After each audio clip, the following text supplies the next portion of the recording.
Welcome everyone to Young at Heart, session number 119. I'm Father James DeLucio with the Paulist Fathers, back in the parlor to offer you nursery rhymes, Mother Goose, stories, songs, poems, nonsense, and other things to help keep us all young at heart. Now, my dear friend Catherine reminded me that yesterday I forgot to reveal the relative of Roger Lestrange, who is the translator for our Aesop's fables. She's not a relative at all, but she is a character in a very popular series of children's books. So no one has placed a comment, and I now must tell you. The character's name is Beatrix Lestrange, and she is one of the villainous characters in the Harry Potter series. And if you're only familiar with the movies, she is played by Helena Bonham Carter. A wicked lady she is, too. Lestrange. I was wondering with J.K. Rowling's if she was familiar with Roger Lestrange and decided to use that name for her villain, or not. So many possibilities. Now, I'm going to practice that poem that we did yesterday, as I said, so we can do it more rapidly. You know, a roly-poly, gammon and spinach. Hi-ho, says Alexander Rowley. It may not even be Alexander Rowley. I forgot already. What was his name? I have to go back and look. Oh my goodness, it was a frog he wouldn't go, and it was Anthony Rowley. How soon we forget. You can see I didn't practice that.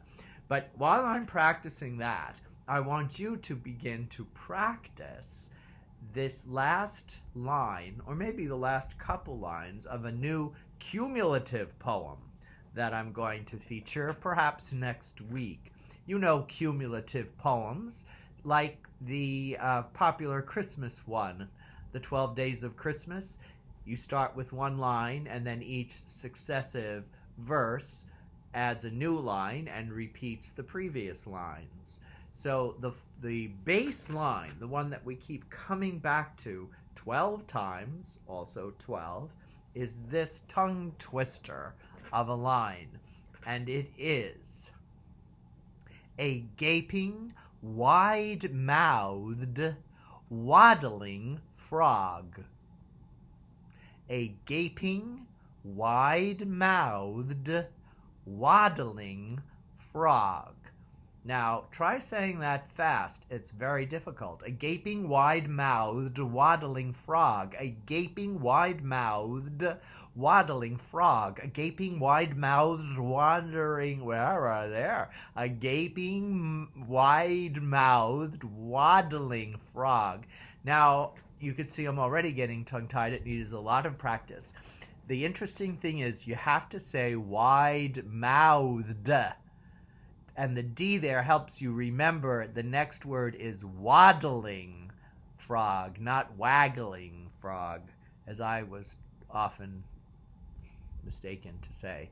A gaping, wide-mouthed, waddling frog. A gaping, wide-mouthed, waddling frog. A gaping, wide-mouthed, waddling frog. A gaping, wide-mouthed, waddling frog. A gaping, wide-mouthed, waddling frog. A gaping, wide-mouthed, waddling frog. There we go. Because what will happen is we'll say, 2 pudding strings would choke a dog, a gaping, wide-mouthed, waddling frog. 3 monkeys tied to a log. 2 pudding strings would choke a dog, a gaping, wide-mouthed, waddling frog. It's going to be fun, but we have to practice. So, write that down. A gaping, wide-mouthed, waddling frog, and practice, practice, practice. Meanwhile, I have some other Mother Goose rhymes to offer to you to keep us young at heart, especially if we've had a bad day today, a difficult day, tiring people, cranky people, people not in touch with their inner child. Poor things. But that shall not happen to us, because we're hearty, childlike, not childish, peoples. Okay. Speaking of children, did you know that there's an old folk tale, a folk legend, actually, that was committed to rhyme?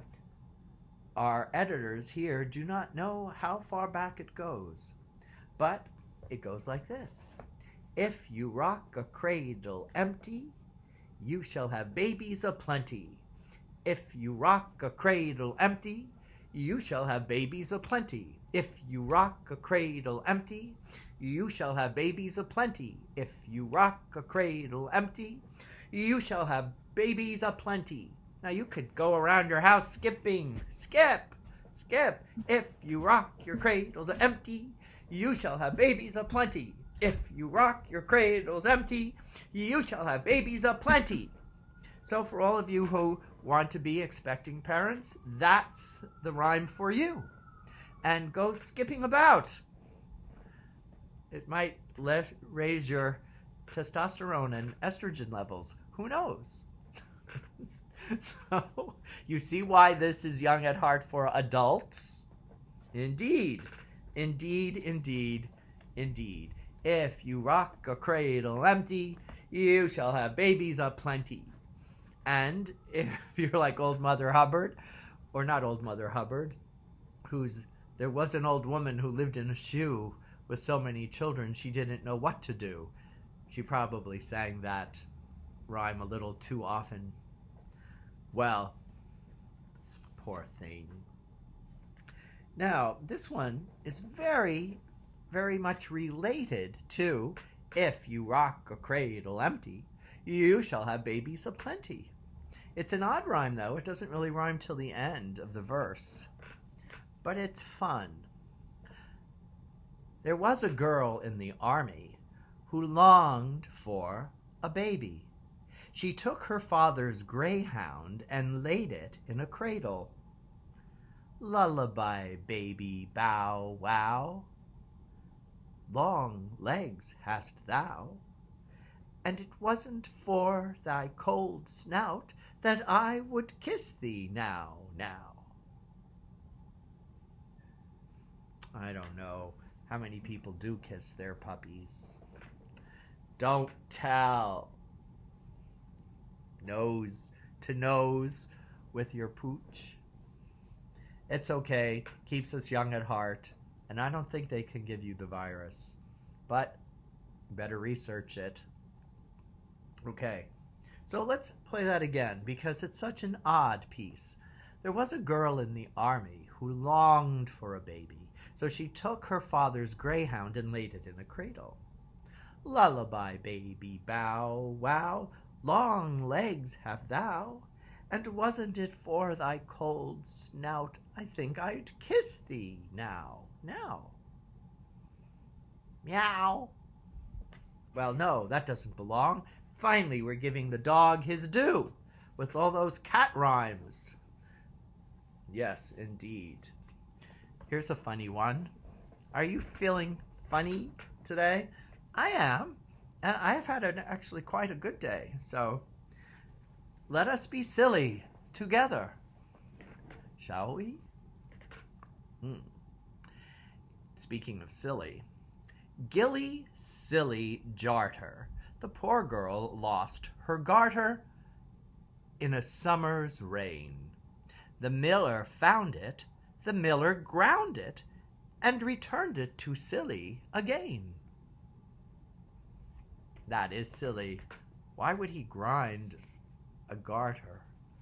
Maybe it's some way of flirting with the dear girl.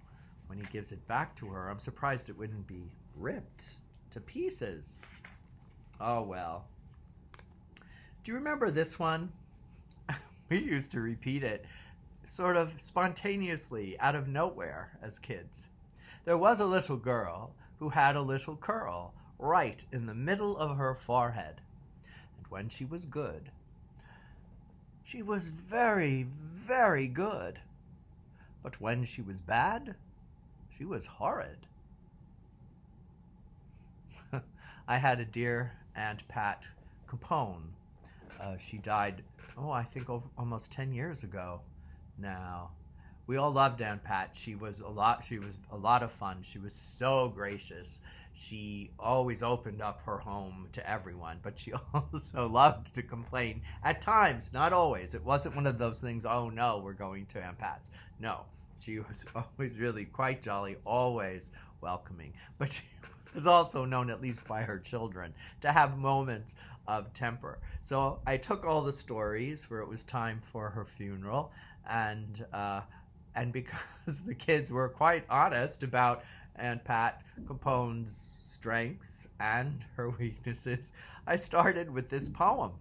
There was a little girl who had a little curl right in the middle of her forehead, and when she was good, she was very, very good. But when she was bad, she was horrid. Now, the children laughed, but I had other relatives who were just astounded at my choice. Maybe you don't find it appropriate either, but it was said very lovingly.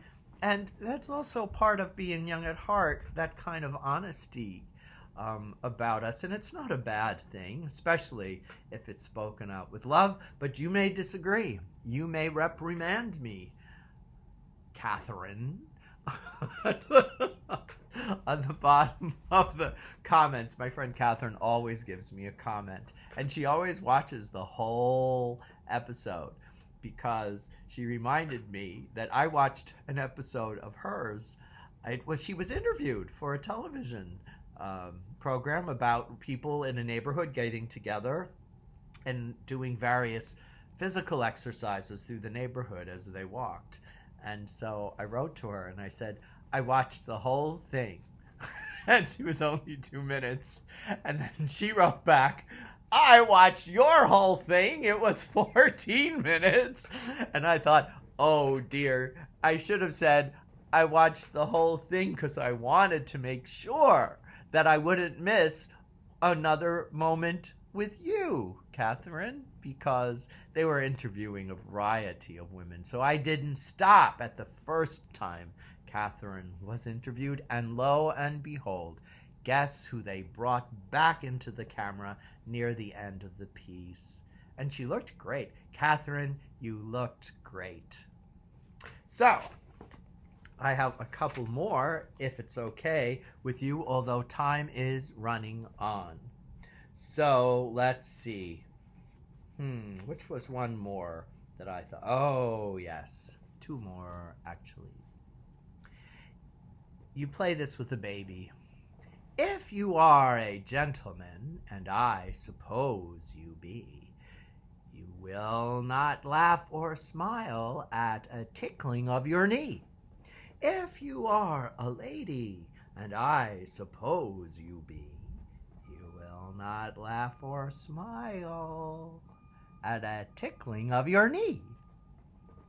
I like that one. I never heard that one as a kid. I think I would have enjoyed it. Now, here's another odd one again. No rhymes in the first few lines, and then suddenly we're skipping along with rhymes. Okay. I went into my grandmother's garden, and there I found a farthing. I went into my next-door neighbor's, and there I bought a pipkin and a popkin, a slipkin and a slopkin, a nail board, a sail board, and all with my farthing. So we have just sort of statements, and then we get into the skippy hoppy rhyme, another one that you can skip along at home. Try it. It will make you feel better. Okay. I went into my grandmother's garden, and there I found a farthing. Did you know how much a farthing is worth in Britain? At least at the time this was written? A quarter of a penny. Can you imagine? A quarter of a penny. I went into my grandmother's garden, and there I found a farthing. I went into my next-door neighbor's, and there I bought a pipkin and a popkin, a slipkin and a slapkin, a starboard, no, a nail board, a sailboard, all with my farthing. All right, you've had enough of me today. I could never get enough of you, which is why I keep returning to these little comic episodes. I'm a bit silly today. Yesterday I meant to say I'm a little lighthearted, but I ended up saying I'm a little lightheaded. And someone agreed. Well, let's keep jolly, shall we?